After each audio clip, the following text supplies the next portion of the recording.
This is Jacob Kasdan, and you're listening to episode 91 of the Who's on Top podcast.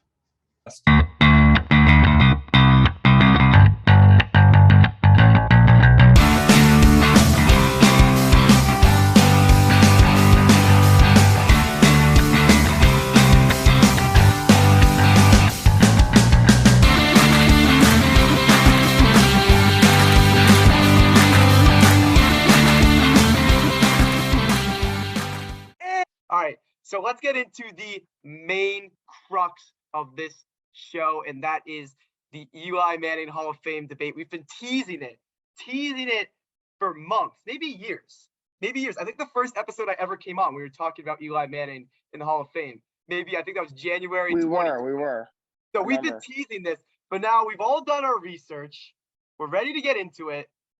Ellis and Jacob, I'm arguing alone, which is fine because I love being, I don't care what anybody else thinks. Our listeners know that, 90 episodes in, that I don't really care who's with me. It's about who's against me. And today, Ellis and Jacob are going to be arguing for Eli Manning. And me being the generous host and lead analyst, I'm going to let them go first and explain to me why a guy who was a 500 quarterback and pretty mediocre. That's not going first.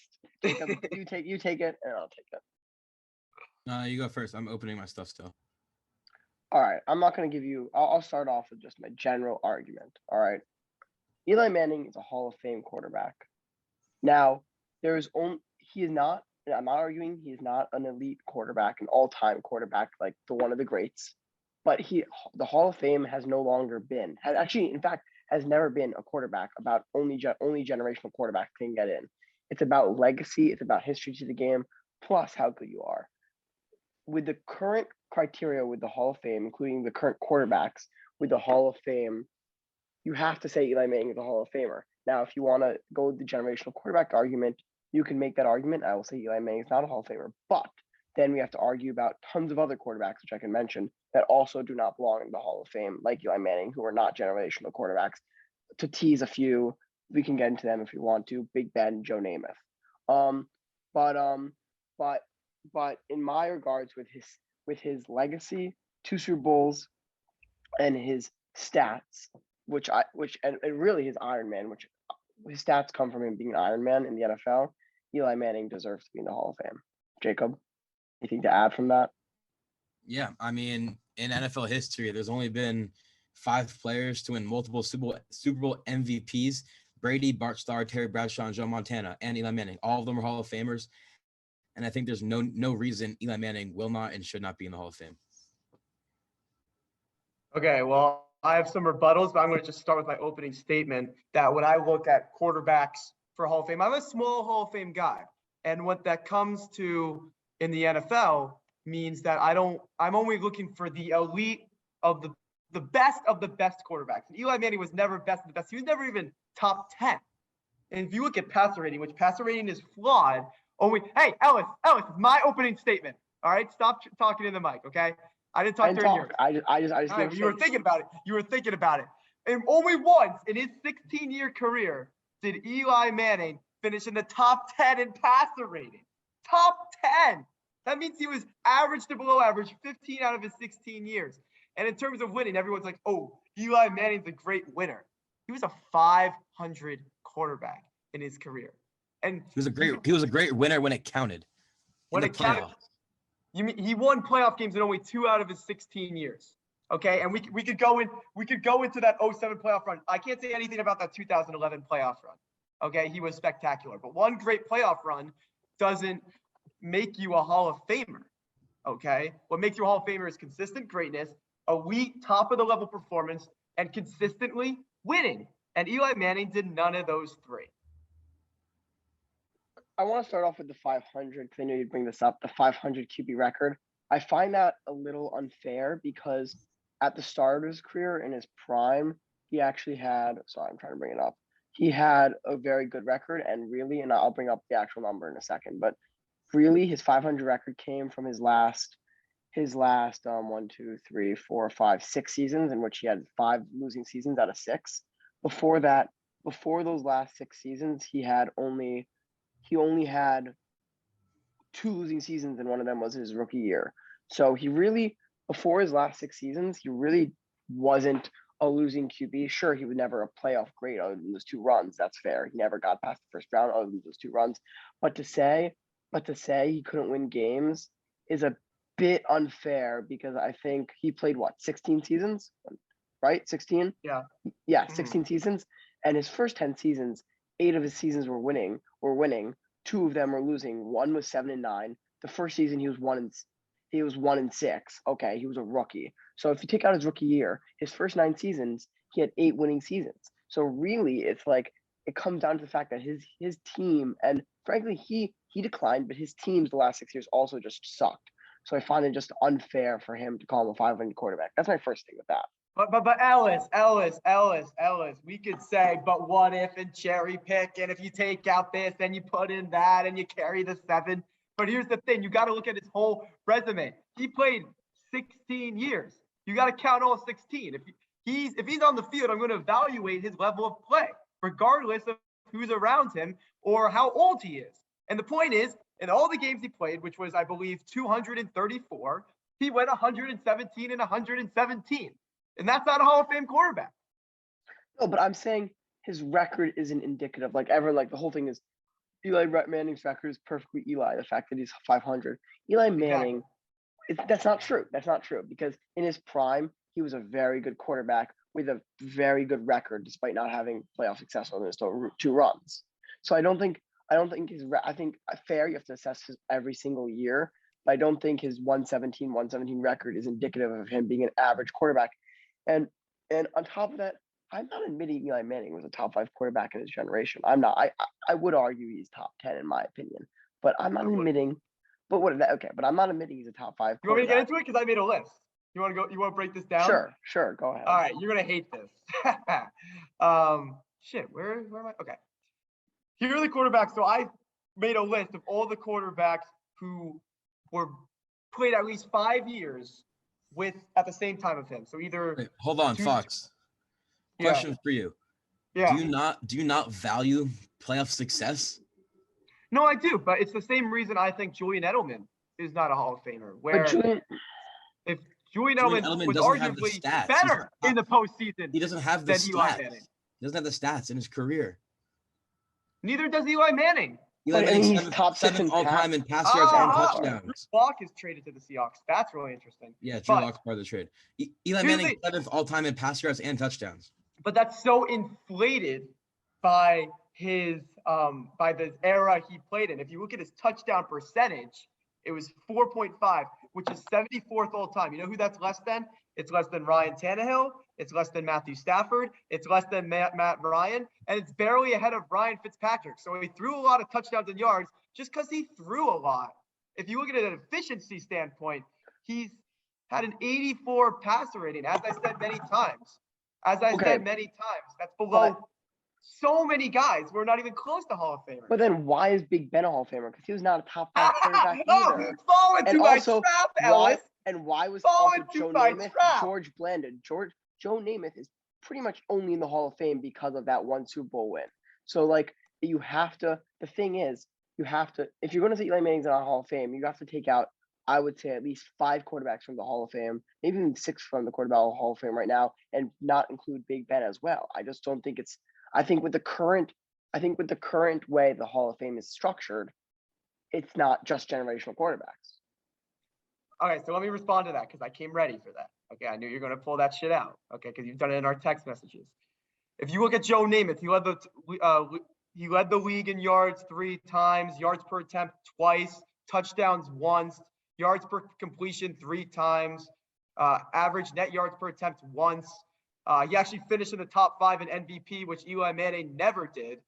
So it was a different era back then. He also didn't, I don't love Joe Namath being in the Hall of Fame because of his win-loss record, which is pretty much the same as Eli Manning. And he played his interceptions. But if you look at the era the game was played, Joe Namath was a top 5 quarterback many of the years he played. Now Big Ben. That's true. It's just true. I'm just not sure that's true. He was, for the era he played, he should not have thrown. I just told you all the time he led the league in stats.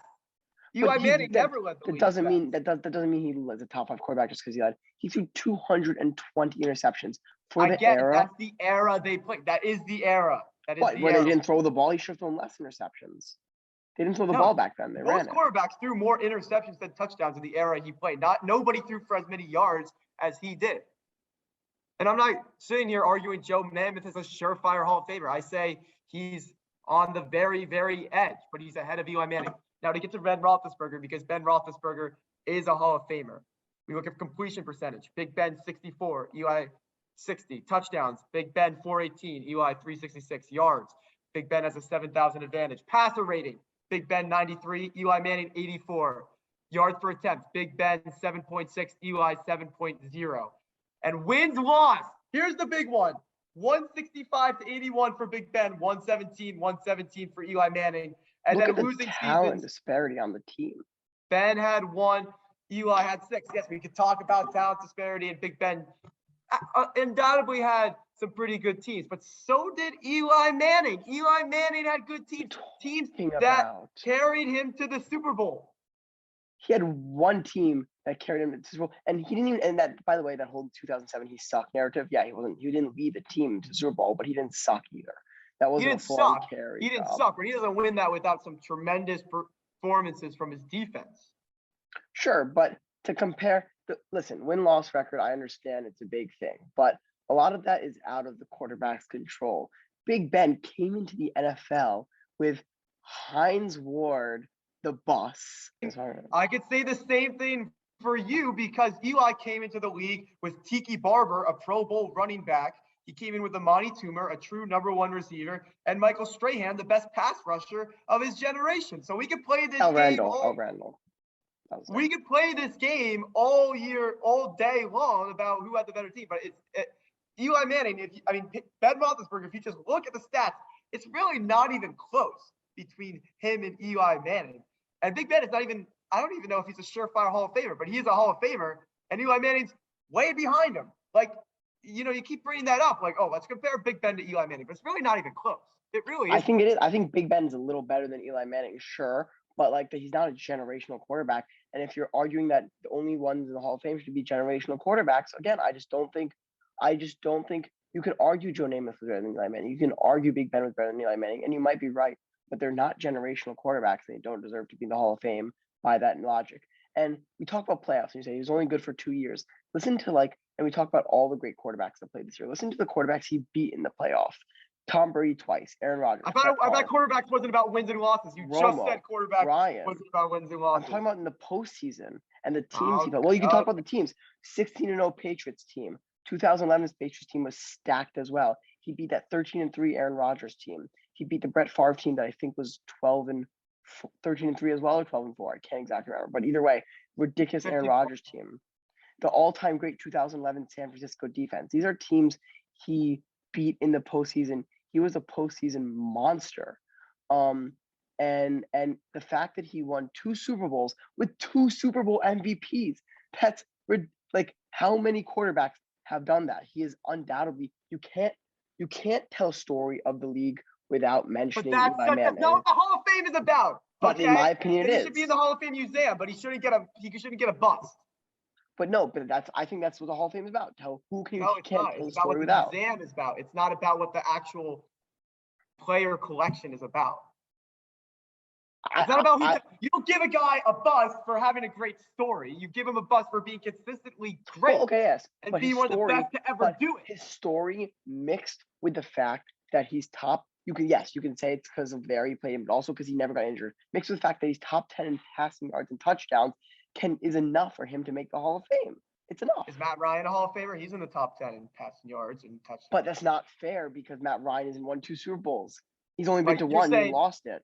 The 2 Super Bowls. You're credit to Eli Manning, but it doesn't matter when it's Matt Ryan. Listen, if I'm making if I'm trying to get Eli Manning to that 100% Hall of Fame threshold, 2 Super Bowl MVPs, 70%, 15% longevity of career. Ready? That's 85%. 15% is the top 10. That's my argument. But the 70% is the 2 Super Bowl MVPs.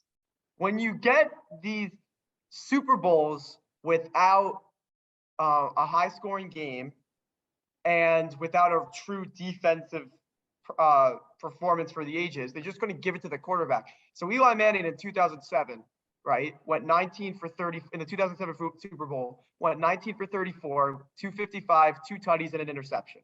Is that a Super Bowl? You give him like, oh, he's a Super Bowl MVP. He put up 17 points and he played pretty mediocre. Well, you can argue the Okay. stats, but he still won the award, and that means something. And he's Also, one of 5 Fox, players a in big NFL thing history about that, to a win big multiple thing Super about Bowl that, MVPs. a One of big thing 5 about players, that, hold on. 5 players in the whole history to win Super Bowl MVP. A big thing about that, Foxy, I get that like the stats of that game are not that insane. First off, both against Tom Brady.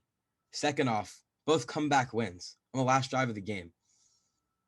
You want to break down that final drive in 2007? Sure, the Patriots should have intercepted him. Sure, whatever, blah, blah, blah. Eli Manning fumbled. He should have thrown an interception. There should have been a hold on the tie. You just said you can't talk about should-haves. You just mentioned that you can't talk about should-haves. So you're not talking about should-haves. But I'm evaluating his performance. I'm not saying should have. I'm just saying, look at what he did. It wasn't impressive. But he didn't. And then when I don't think that 07.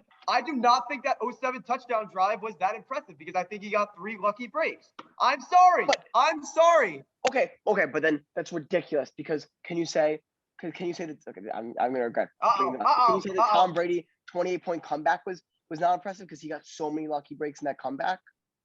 Like it's stupid. Lucky breaks are lucky breaks. You can't use them against someone. You know what I'm saying? Like it's not fair. Just because Eli Manning got.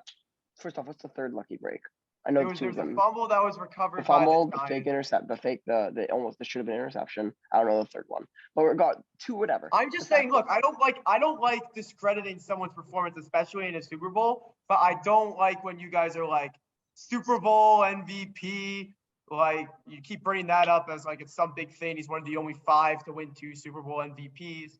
And like I'm telling you, his performance was not that impressive in the first one. And the second one, you know, even though he only put up 21 points, he did have one of the greatest drives of all time. So I'll give him credit for that.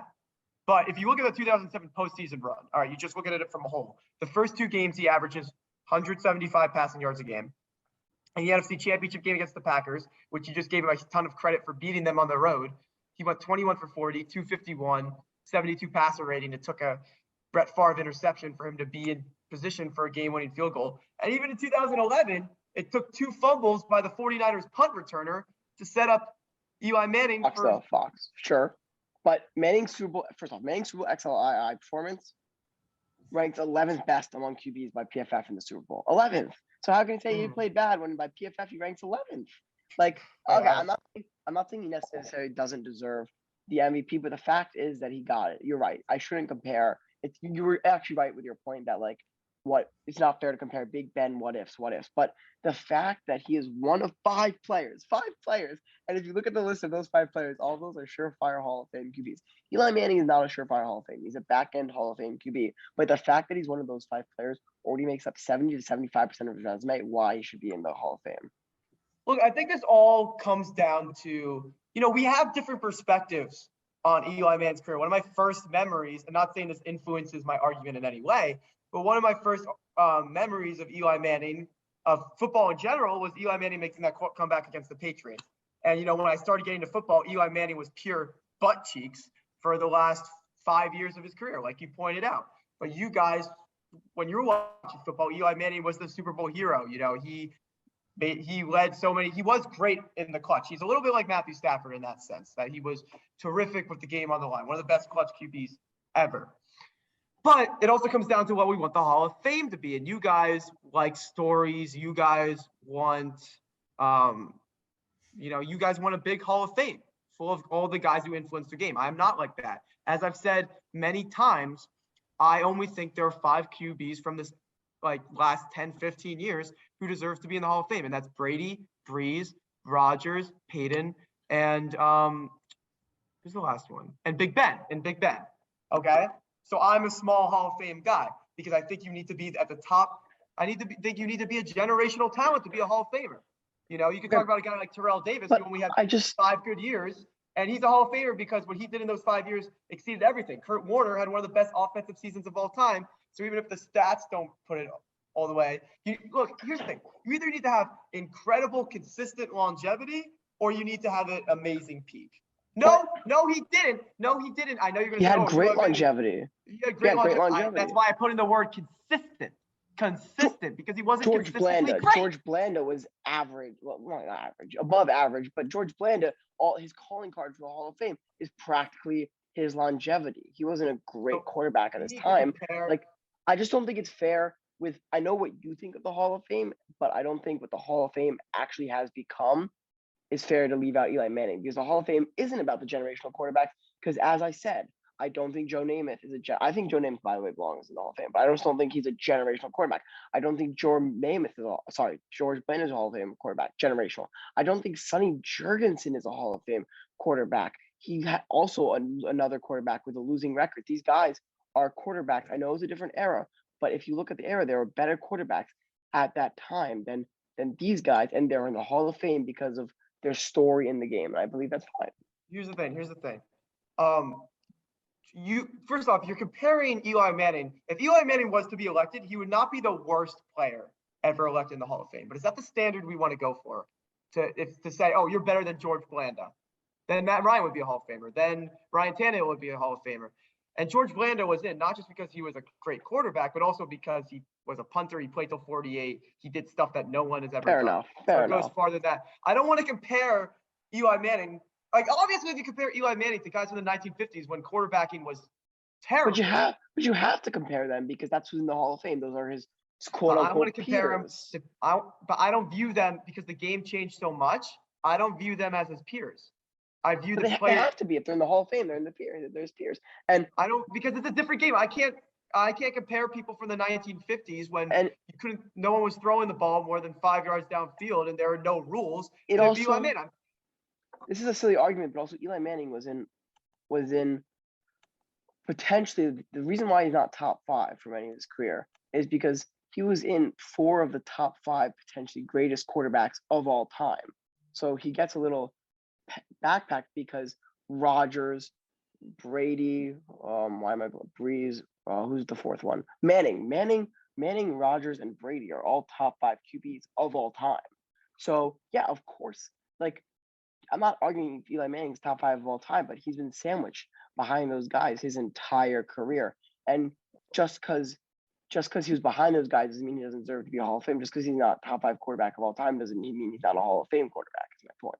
Well, first of all, it's not just that he's not up to that standard. He's not even comparable. Like, you can't even put, I'm not going to say Brady, but you can't even put Peyton Manning and Eli Manning in the same sentence. You can't even put Rodgers and Manning in the same sentence. Like, you really can't. And Manning, it's not just that he was worse than those 3 guys. It was that he was worse than guys like Matt Ryan, Matthew Stafford. I'm talking about the regular season only. Phillip Rivers, Tony Romo. Like, if you're behind those guys when it comes to regular season, like, you need to do a lot more than 2 Super Bowls or 2 seasons with. But what's the point of the NFL to win Super Bowls? He is one of 5. It's a crazy stat. One of 5. Then why not put Justin Tuck in the Hall of Fame? He had 2 great Super Bowl runs. Why not put what? Sorry. Nothing. I'm really done with. I thought you said Justin Tucker. I was like, he's going to be the Hall of Fame. But you see what I'm saying, right? Justin Tucker also had 2 postseason runs. Well, it's a little unfair because it is unfair. Eli Manning's a quarterback. He was the leader of the team, so it's easier for him to make. But that's just how it is. That's how quarterbacks are. I can make a very strong argument that Justin Tuck had a bigger impact on those runs than Eli Manning. There's no way you're going to make an argument that Justin Tuck had a bigger impact on the 2011 run than Eli Manning. There's no way. That's not a feasible argument. I need to look up the stats. For as much as the defense, like Eli. For as much as you can say that 2007 run was not Eli Manning, that 2011 run is an all-time great run by a quarterback. But that distracts. I'm just going back to your point where if the point of the game is to win Super Bowls, then why not put everybody who won on 07 and 2011 in the Hall of Fame? No, it goes beyond just winning Super Bowls. When you come to a Hall of Famer, it comes down to greatness in the regular season, consistent being the top at your position, and winning. I get it. Like, quarterbacks, they get more credit for leading teams to Super Bowls, but you also need to lead your team to playoff wins in more than just 2 out of 16 seasons. Mm-hmm. And one last point about Eli Manning. Like, I say this a lot. Like, I don't want to slander Eli Manning. I have a lot of respect for him, and he is a great clutch quarterback. It's just the standard of being a Hall of Fame quarterback, which I think is a great honor, but only for the best of the best to ever play it, not for the guy who's 84th in passer rating. I just can't put him in the Hall of Fame if he's just not the best of the best. And that's just my opinion. I mean, like, we could disagree because I said you and me have different ideas about what Hall of Fame quarterback is, and it doesn't really mean shit because none of us can vote. Yeah. For the Hall of And Fame. frankly, because he's in, like, as an unbiased guy, he's probably just going to get in because he's from the city. There's a lot of city voters. He probably will get in. I mean, if he didn't play in New York and his name was Eli Fishman, not Eli Manning, I don't think we'd even be having this argument right now. I really don't. I don't think the name matters, but I do think the fact that he played in New York does for sure have a big impact on it because New York's such a big market. That's just kind of how it goes. But if you look at Hall of Fame quarterbacks and just Hall of Famers in general, you notice a general trend that they're on the coasts. There is a general reason for that because most voters are based in the West or at East Coast. However unfair or fair that is up for debate. But yeah, no, you're definitely right. I think one of the reasons he's getting into Hall of Fame, I don't think he deserves it for this reason, but I think one of the reasons he's getting in, just for a practical point, is because he's from the city. I mean, that is what it is. And there's a bunch of voters from New York who, whether or not are biased, because like me, they've seen his championships, they've seen him bring glory to a franchise that frankly kind of sucks. Other than Bill Parcells, other than when Bill Parcells was coach, has really stunk. So it says something. So he's probably going to make it just for the fact that he's in the city alone. I also don't like that. I also don't like that I have to say, like, like, look at Big Ben supporting cast and Eli Manning supporting cast. Because, like I always say with Tom Brady, like, you do what you're given. Sometimes you have a lot of talent, sometimes you have no talent. So I really don't like saying that. But Eli Manning did have a lot of help on the way. So I don't like when people say, "Oh, his runs carried the Giants to the Super Bowl," which they did. His 2011 run did. His 2011 run did. His 2007 run did not. I'm not saying his 2011 run did. His 2011 run is a top 10. Wait, let me pull up the stats for his 2011 run. But it is a top 10 quarterback run in the playoffs of all time. First off, that 2011 season, he would have been top 5 if a bunch of quarterbacks just didn't go off. Again, you got to look at the era. All the 2011 was the year of the quarterback. There's never been, even recently, there has never been a quarterback season like 2011. You had Matthew Stafford throwing over 5,000 yards. You had Brady throwing over 5,000 yards. Aaron Rodgers, I think he threw like 48 touchdowns against 5 interceptions, something crazy like that. Yeah, Aaron Rodgers Brees set the all-time passing record. So against that, why does that take away from Eli? Why does it take away from Eli? It doesn't take away from Eli. Eli had a remarkable season, but he was the 5th best quarterback, if that, in 6th best quarterback in the NFL that season. So you got to look at the era. It's the same thing I always talk about in baseball, where you got to era adjust. It's fair, and I'm not making the argument. I guess that's the issue with us, because I'm not making the argument. I don't think Eli Manning is a generational quarterback by no means. I probably think he's better than what you think of him as. But I don't think he's generational. I don't think he ever was a top 5 quarterback. But I don't think that matters. I don't think you have to be a top 5 quarterback, especially, as you said, in this era with so many good quarterbacks because of how the passing game evolved. I don't think you have to be a top 5 quarterback to make the Hall of Fame.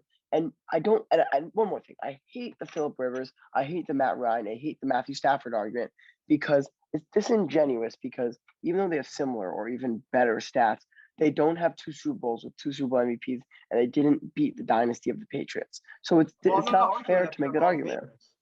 I'm not. I know, but it's not fair to compare, because Eli Manning has a much better legacy. If Matthew Stafford wins another Super Bowl, fine, it's fair to compare. But right now, it's not. Again, The fact that he has 2 Super Bowls is significantly greater than one. Like, to get to 2. Exactly. To do it again, like Trent Dilfer won 1. Trent Dilfer wasn't winning. Yeah, and Eli Manning wouldn't be a Hall of Fame. Aaron Rodgers isn't won 1. He's not winning the second one. Well, actually, I don't think he's not winning the second one either. But you know what I'm saying? Like, it's like if he won 1, he's not a Hall. I'm fully admitting if he loses in 2007, he's not a Hall of Fame QB. But he didn't. He didn't, and he won both of those. And I think Hall of Fame is mostly about the story, but also you have to bat. I think he has the stats just with the story. He just has the stats to back him up for it. My only point with bringing up Rivers and Stafford and Ryan, who I have said many times are not Hall of Famers, and I don't think Russell Wilson is either. But maybe that'll change in Denver. We could get into that a little bit. But my point with them was not saying they should be Hall of Famers. I'm just saying, well, here are guys who are clearly not Hall of Famers who have better regular season stats than Eli Manning. The guy I compared Eli Manning to was Ben Roethlisberger. Ben Roethlisberger, who I think is a borderline Hall of Famer, is substantially better in the regular season and was more consistent winner than Eli Manning. And For that's sure. where I For sure. And I think Ben Roethlisberger did have similar Super Bowl runs where he got carried his first Super Bowl run and then he carried the second one. So that is also fair. I think still, I believe still that his performance against the Seahawks in the Super Bowl was the lowest passer rating by any winning quarterback. No, he didn't really, and did he even throw a touchdown that game? Because I know Heinz Ward threw a touchdown. There's a gadget pass. Yeah. I think he ran for a touchdown. Big Ben was a really good runner. People don't remember that because he got old and really fat. Eli Manning, I think there is some uniqueness about him, just in terms of his toughness. I can't think of anyone who was more tough than Eli Manning, and I think his postseason performance is top. There's not many guys who have had as a postseason resume as him. But the thing is, he only did it 2 years. That's my problem. But only 4 QB, only 4. Like, it's so hard to win. Only 4 QBs have won more than Eli Manning in the Super Bowl. Troy Aikman, Terry Bradshaw, Joe Montana, Tom Brady. All those guys are considered surefire. Peyton Manning, Eli won the same amount. Big Ben won the same amount. Elway won the same amount. Jim Plunkett won the same amount. Bart Starr, Robert Staubach, Bob Greasy. Every single guy is a Hall of Famer. Jim Plunkett a Hall of Famer? Actually, I don't know. Jim Plunkett might not be a Hall of Famer. I know he's not a 2-time Super Bowl MVP, but is Jim Plunkett? Let's see. Because then it would be questionable. I think he is. I don't think he is.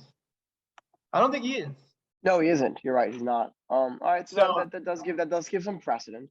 Yeah. It does give some precedent, and that's a fair argument to make. Here's my final point. If Eli Manning makes a Hall of Fame, I'll be upset because I was wrong, but I'm not going to be upset because Eli Manning's a Hall of Famer because he doesn't tarnish. As you said, there would be worse Hall of Fame quarterbacks than him.